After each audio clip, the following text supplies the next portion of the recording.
Walking through the lobby to the cafeteria, I silently rooted my daily routine, having been completely thrown off. It seemed like a normal day. I arrived in class before most due to waking up early, and having become quite adept at chucking down my pills without choking as I get ready for the day. When as students trickled in, one never materialized. Hanako. I stepped inside, my eyes scanning the expanse of the cafeteria, and searched for a suitable place to take a seat. The task made more difficult by the groups of students moving about and busily talking. Gah! A hound panned on my back hard a couple times, severely winding me. I couldn't care less about the culprit as I focused my thoughts on my chest in a near-automatic reaction. My hand instinctively tightened on my breast. As I started going through the steps I rehearsed in my mind every other day. Breathe steadily, in and out. With a measure of relief, I can slowly feel my chest becoming less tense. By the time I look up, my face is covered in sweat from the experience. Fucking Kenji. Hey man, are you okay? God damn it! Don't do that, idiot. He retreats back, an expression of unease written on his face. In hindsight, I probably shouldn't have barked at him, considering he had no way to know. I get a sigh and right myself with some difficulty. Sorry, I just have some chest problems. Sharp knocks aren't good. It seems strange to see him so upset. The fact that I can't do anything about it irritates me. Let's get lunch. Okay. It's good to have some company for once.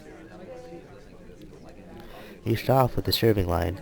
One good thing is that Kenji and I can make small talk nowadays, as opposed to my own interaction with him being anti-feminist lectures. Seems like it'd be hard to find an empty table. There are a few people I wouldn't mind sitting with. Nobody likes you, though. I feel a shiver run through my spine.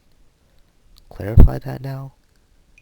They don't listen. Their minds are closed in the media, man. The goddamn brainwashing mainstream fascist media. He takes a breath and I savor the second in silence. Damn, they control everything. Everything but you and me. I relax a little while we grab our food and drink. So, what you got for me? Huh? Come on, you've been hanging out around the town with other chicks for ages now, and rumors all over the class, and probably some of the others too. Eavesdropping isn't a good habit. Let me guess, you never do it? Not even when you're bored, really? Well, fine. Point taken. Both of us have soup ladled into a couple of small bowls placed onto our trays. The concoction that landed in the bowl looked pretty questionable, but at least it smells reasonably good. As we take our seats at a miraculous blue table, I try to think of something that would actually interest him at all. I hope I can come up with an acceptable topic.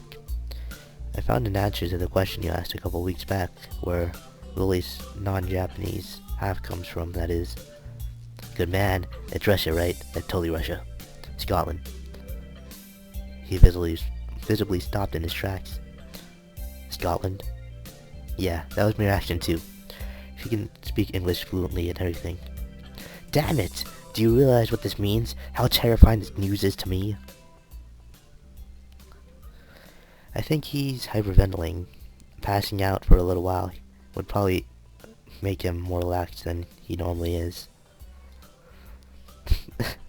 Alright,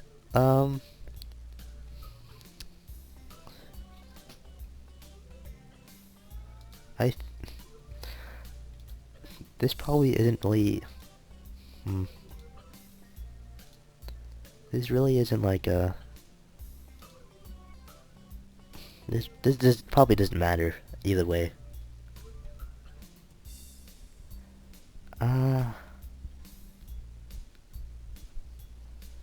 Yeah,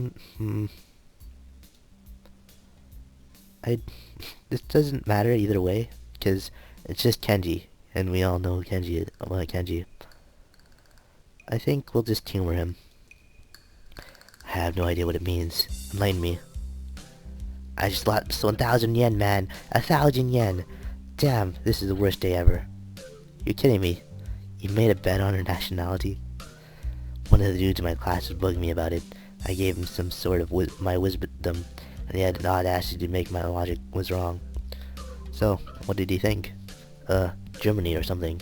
It doesn't matter what it matters is my 10,000 yen.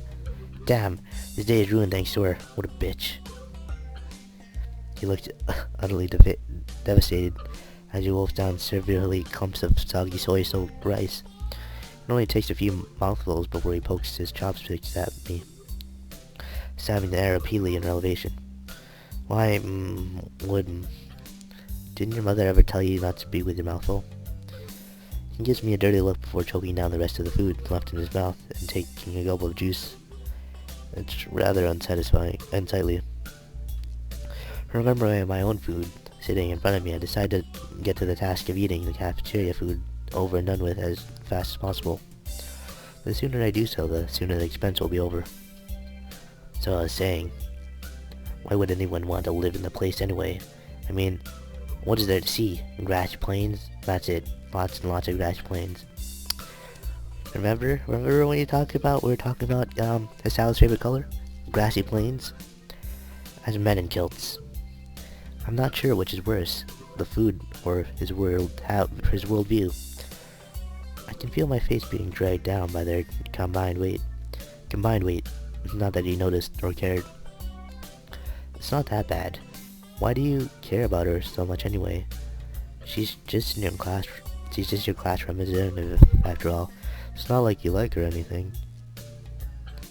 He doesn't. He gives a malevolent chuckle. If this anyone but Kenji, I'd feel uneasy at how he sounded. I finally found a chink in the feminist legion armor. It took a while, but I'm confident that this is going to be how we can bring down the whole system. I'm about to blow your mind. Are you ready? I tune out his rambling for a moment as I finish my rice and start on an appetizing soup. One taste is enough to confirm that it's cold. Ready as I'll ever be. I confirm that Lily is in the Mafia. What? Alright, stay with me for a second here. I'll describe this scene. I wish I could do otherwise. Lily's there, walking down the street after school. You're not stalking her, are you? No, damn man. I do have some sense of self-preservation, but not dignity or morals or social standards. Anyways, I was just saying, this car pulls up next to her. I guess who steps out? A man in a pinstripe suit. Akira waves her in, then the two leave just like that. I tell you, man, she's under protection. Man in a... Oh, I can see where this is going now. It takes effort not to sigh in exasperation. Let me guess, the man has an average height and a slightly slender build, had blonde hair, looked foreign, and smiled a lot. He looked positively stunned. I take advantage of the moment and quiet to quickly gulp a mouthful of cold soup. It seems you're more observant than I thought. Yep, I've chosen well. He giggles a little and nods to himself so dramatically that it looks comical. I can't tell whether that's international or not. Or intentional or not. God damn it. And the fact makes me frown. This has more important ramifications, you know. If she really is connected to people like them, and we're smart about what to do with this information, we could turn this into her greatest weapon against the student council. Once he starts rambling into conspiracy territory, my juice suddenly becomes much more important. Only half listening to the pontification, my mind drifts into the matter of Lily and her antipathy for Shizune. The past between them is steadily becoming more and more coherent. I'm not even sure if I should be learning of her past this way. Indeed, even if I do work out what went on, it really doesn't seem like my business to go on and interview. Damn, not having Lily around is making my thoughts wander. I'm noticeably more bored and sullen without her company. The same goes for Hanako. All we do during lunch anymore is to eat and play chess. Come to think of it, I need to go check on Nanako after school, too. Considering her much improved attendance, I'm guessing she's just come down with something.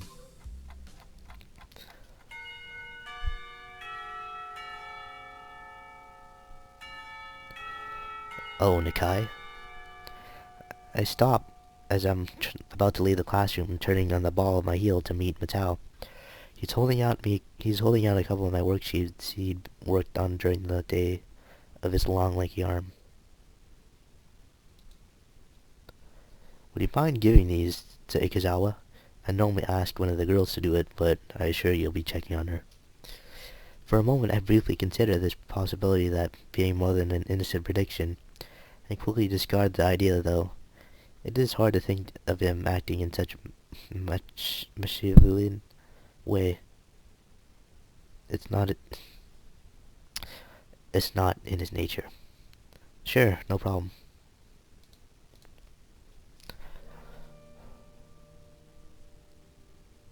Walking up to the hallway of the girls' dormitory, several ideas of why Hanako's been absent float around my head.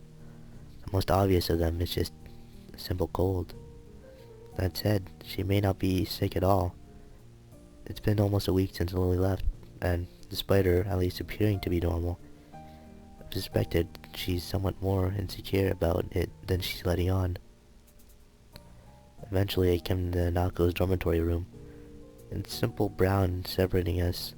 Her room's position next to Lily is extremely convenient, and probably a large contributor to the meeting in the first place.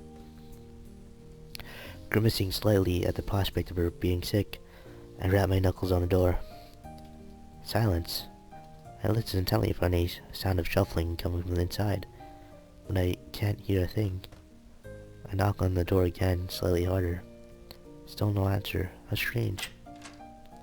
The door opens behind me. A freckled and somewhat scrawny underclassman I don't recognize comes out of it and is briefly taken off guard by my presence. Hi. Well, another thing, Save. Uh, mm, mm, hmm. Well, we came here to talk about Hanako, so let's ask about Hanako. Actually, this may be rather fortuitous meeting. Hey, excuse me, do you know if Hanako's come out of her room today or not? She doesn't seem to be answering.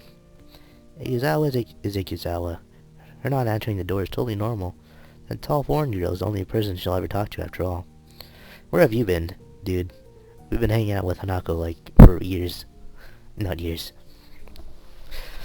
She gives a shrug before walking off down the hallway, having much more important matters to attend to than Hanako or I. Dude, I don't... Why would...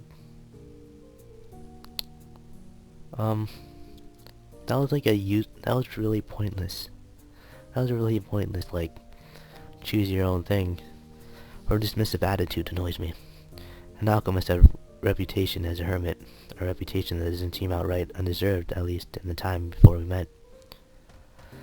Scratching my head, I make one last attempt of getting Hanako to answer as I knock on the door one final time. Hanako, it's me. Matao said to give you some stuff. For a while, the attempt seemed just as unsuccessful as the last. Just before I slip the sheets under the door, though, I can hear her handle rattling. As the door halfway, I do my best to look Hanako over as quickly as possible. It's a task made somewhat more difficult by her oversized gown hiding so much of her body. She doesn't look sick, or at least not immediately, so to be honest, I'd have preferred to have her expression right now. Hi, Hanako. Matao wanted me to give you these since you weren't in class today. I held out the loose sheets which she tentatively takes in her hand. The way she moves is weird, devoid of thought, as if she some kind of mechanical automaton rather than a living being. Are you okay? If you're feeling sick or anything, I could get a nurse. It feels almost pitiful to put on such a routine, get well soon act. I can't think of anything else I could possibly do for her, though. She seems to collect herself a little at the notion, but only a little. I'm fine. Okay.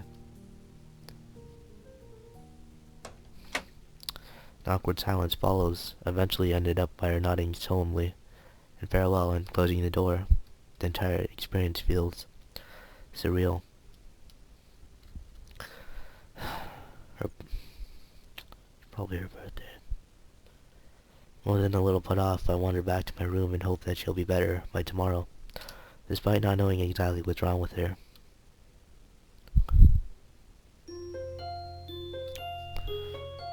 Oh, poor Hanako. We're not there for her now. No.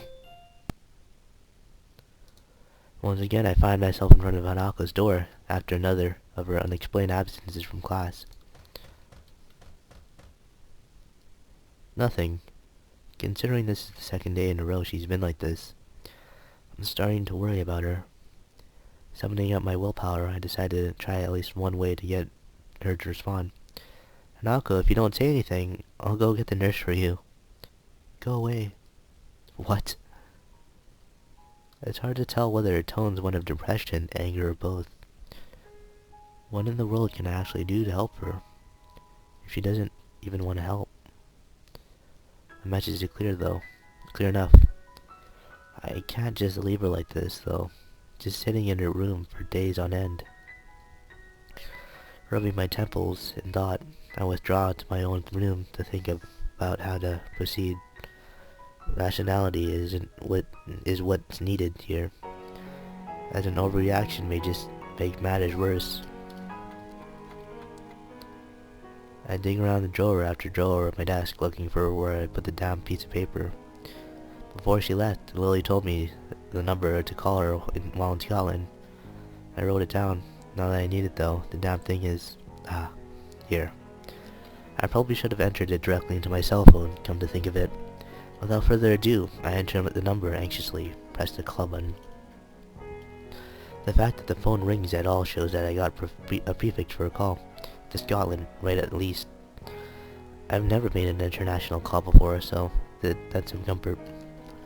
It'll also be like a lot on your phone bill, I think. Eventually the phone picks up. A feminine voice I don't recognize on the other end is probably Lily's mother. In English.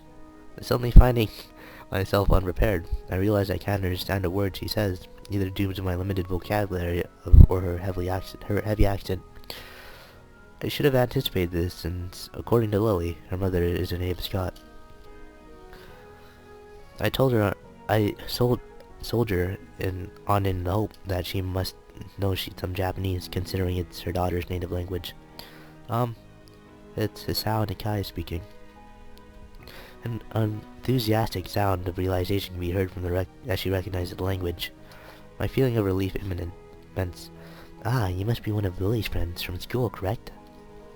Even so, her accent means I have to concentrate to work out what she's saying. Yes, that's right. Pleased to meet you, Miss Tao. It's so nice to find her. To find someone so polite. Lily dear, it's for you. Her mother seems nice, if a little overenthusiastic given the mundane situation.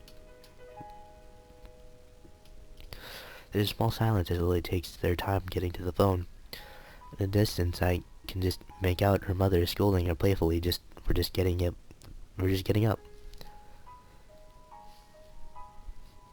Hello, Lily. Hello, Lily speaking. You sound awful. She makes a sound somewhere between a dying animal and a yawn. The one thing I did remember to check before calling was the time zone. It'd be pretty late in the morning over there, so she really has no excuse. Not feeling well? Just tired. What time is it there? Late afternoon. School finished for the day not long ago. You're really not a morning person, are you? I don't need you making fun of it as well. It takes me a measure of restraint not to laugh at her pained groan. Poor girl. How are you doing over there, then? Bar the mornings? It's been enjoyable. After not meeting them for so long, just having a meal together with the parents is nice. Though the pool and the sheer size of the house might have something to do with that, well. Even if they're not in Japan. From the way it sounds, her family must be pretty wealthy to live so luxuriously.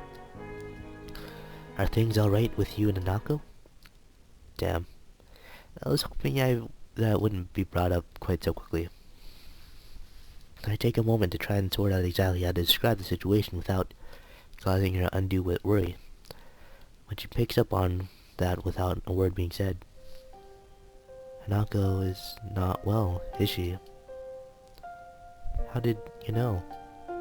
Because today is her birthday.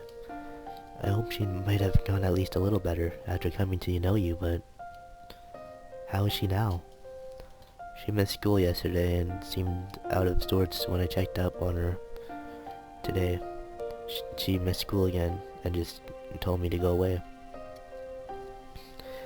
I've really got no idea what to make of it.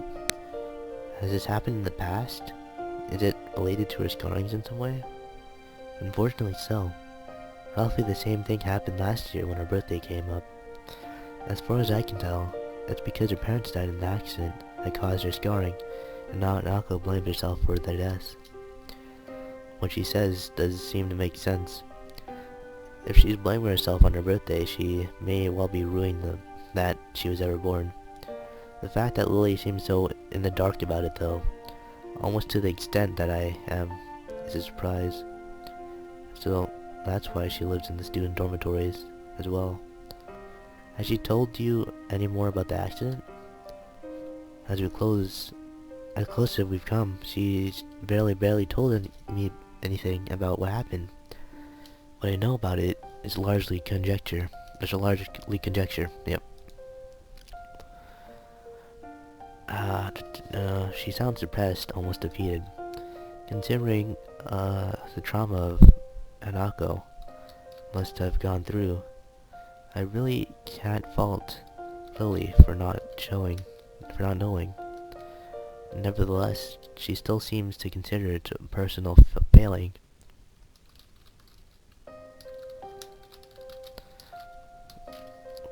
Whoop. Don't blame yourself, Lily, with everything she's gone through. I know. Thank you, Sal. I'm sorry I can't be more help to you. It's fine. I'll just give it some thought. Thanks, and have a good time in Scotland. That's nothing. Thanks for taking care of Hanako. Okay, bye. Goodbye. With that, the line goes silent. The Amida seemingly only increased the number of questions I can't answer. The most immediate is what Lily was going to say. Oh no. I'm an idiot. She must have thought I was calling to talk with her, but I only asked for help with Hanako. Even more shameful than that, she's in fact such an appraisal would be largely correct. Well, first things first. For now, I need to at least sort out Hanako to make sure that she's actually eating okay. The occasional passing students give badly hidden glances at the plate of food I carry to the female dormitories. It's hardly a meal to be proud of, only being an instant microwave meal from the convenience store, but it should at least fill her up.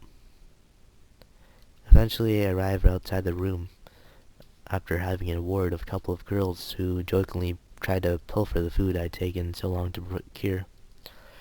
I tried to forego knocking since it was proven to be an utterly useless measure, and it's somewhat difficult to do with my hands full. Hanako, it's Sal. I know you're listening. I got some food for you. A silence, as I expected. I'll leave it beside the door. Please, eat it at least, okay? There. I've said my piece. Now it's up to her. Putting the plate down, I walked to my room to eat my dinner. By the time I returned to Hanako's dormitory, a good hour has passed. Thankfully, there isn't anything to be seen beside her door.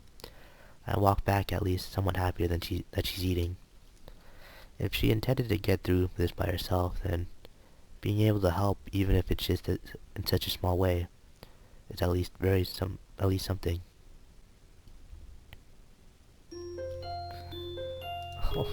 Oh, feel so bad that I'm not on her arc anymore. I sit I sit reading in the library after school, turning page after page, barely registering the words written on each of the sheer boredom. With my cheek resting in my hand, I can't help noticing the slight rough feeling against my palm. It won't be long before I'll need to get a razor. Giving up on reading, I simply let my head drop onto the book in front of me. Things have quieted down considerably since Hanako began attending school again. When she first returned to class, nothing was said nor done that wasn't part of the usual routine. It's been that way since the same way since. Neither of us desired to bring up her accident, so there simply wasn't any point in pursuing it. Thus, a few days went by the daily grind continuing just as it had before. It's only natural that my mind would wander to other places and, more importantly, other people. The lily-shaped hole in the daily life of Hanako and I had been pretty noticeable for a while now. I'd be pleasured to say that this has allowed me time to refine just what my thoughts on her exactly are. But alas, I have no such luck. It doesn't help that many attempts to do so have led to troublesome topics of Hanako. Every time my thoughts drift into that direction, I reflectively try to think about something else. When does this have to happen now? I turn to look up to the source of tentative voice coming from behind me. Sorry, I didn't mean to disturb anyone. That's not it. I glanced at the orange-tinted room, quickly realizing how silly my apology must have sounded. In the time I spent thinking about lazing about in here, everyone's well truly left. Library closing? If you don't want to go, I could help it open. I could keep it open a bit longer. It's no trouble at all. Don't worry, I should get going anyways, thanks. As I get up and begin to move off, I feel Yuko's eyes drilling into my back. Is there something wrong? You look depressed. Are you okay?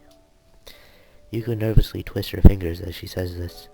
Unsure whether she's overstepping her boundaries or not, I really can't think if she's more worried about my mood or about bothering me. Normally I'd shrug it off, and assure her that I'm fine, but my reflective mood gets the better of me. Despite being staff, she really doesn't feel as much like an authority figure as the others. It's just, I guess the best term for it would be the relationship problems. Oh, I'm not too good with that kind of thing. My only relationship ended a bit abruptly. But if you want to talk about it, I could listen, I think. Now, I kind of feel bad for bringing it up. She's not that old, though, so at least she has a good chance of finding another partner. It isn't like we're in a bad situation right now. We've spent many days together as friends, sometimes going out to do stuff, that kind of thing. I'm starting to want to do more for her, learn more about her, and be with her more. I'm not sure whether it's actually love or not, though, and our friendship as it stands is enjoyable. You shouldn't let that stop you. Sorry. How to say this, I think that it's nice that you have a good friendship, but school is going to eventually end. Do you think it'll be fine not knowing if you could have gone further after you've graduated? I guess that's the crux of the problem. I really have no idea what the answer to that question is. Well, I can't help there, but the true feelings are something you have to decide for yourself. But I think that if you do love her, you should definitely say something. After thinking about it really hard, I decided that even though my relationship didn't work out, it's still better that way than never not knowing if it might have or not. I never expected Yuko to sound so wise, but it only makes sense that with more life experience than she'd have a better idea about this. Well, I suppose not very much was actually answered. Talking to her has helped get it off my chest. And I have no doubt that I should confess if I really do like Lily. I give a slightly frustrated sigh. If only reading so much actually helped with when it comes to situations like this. To Sal, I agree with you. Like how I'm reading right now. And if I ever get to a situation to that point. Yeah.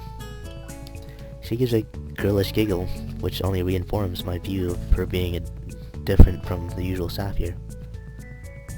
In the end, it all comes down to what'll happen after school finishes once again. Considering what happened before I came to Yamaku, it feels like being asked to keep up with the field of runners despite having started from a dozen yards behind them. It's just one more motive to move on from the past. The last thing I need right now is to get too caught up in the thing that and getting homesick while I'm at it. Once again, I find myself calling Lily. My phone bill is going to be horrific, considering this is international. But it's worth it. I don't want to only smooth over her feelings from the last time I called it. I genuinely want to talk to her again. When the phone finally picks up, I realize the voice on the other end. There's a towel. Hello, Miss Tao. May I, speak? Damn, I've forgotten how the rest is supposed to go. It's not encouraging to forget such a small amount of words, even if I didn't spend that long time trying to memorize them. May I speak with Lily, please? Hello again, Asao. Are you teaching yourself English? Just a little. I don't think I'm too good at the language in general. Oh, don't say that. Your pronunciation was good. Oh, God. I'll get Lily for you. Just wait a moment. God.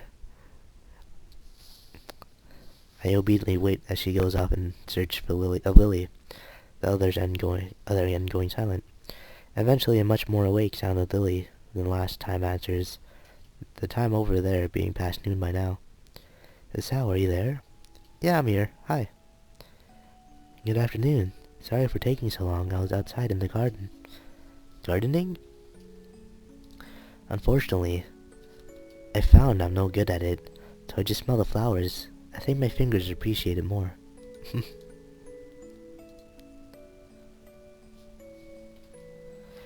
I take it Hanako's recovered a bit? Yeah, I just made sure she was eating, and eventually she righted herself. Thanks for helping the other day. I don't think I was really that much of help. The main thing is that she's better, though. True. How's life over there then? It sounds like you've been living in nothing short of a mansion. I wouldn't call it a mansion. What is rather large is obviously what she wanted to say. The modesty stops her. I'm a little envious, but it's her holiday. It's a nice house to stay in, though. There's a beach near here, too, which Akira is especially fond of. She's a swimmer? She's constantly dragging me there to have a swim competition, which she wins every time. Lily doesn't strike me as very athletic at all, so not being able to adapt at swimming seems logical enough. The fastest I've ever seen her move is her understandably relaxed pace during her walks to and from the suburbs down the hill from the school. It makes the image of her swimming hard to imagine. The beach there must look nice. They'd be less crowded than the ones around here, at least. Indeed. Akira says that the area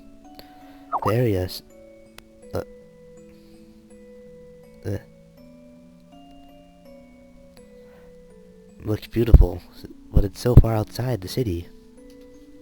I only realized that what I've said...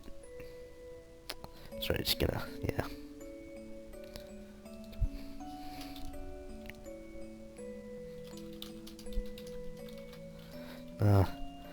Wait, it's a little easy to forget that she can't see when she's not around, despite the time we've been friends. That said, the local accent sometimes makes communication a bit hard. That constant reminder that that this isn't home. Well, God, you know what? Wait 1 sec. God damn it.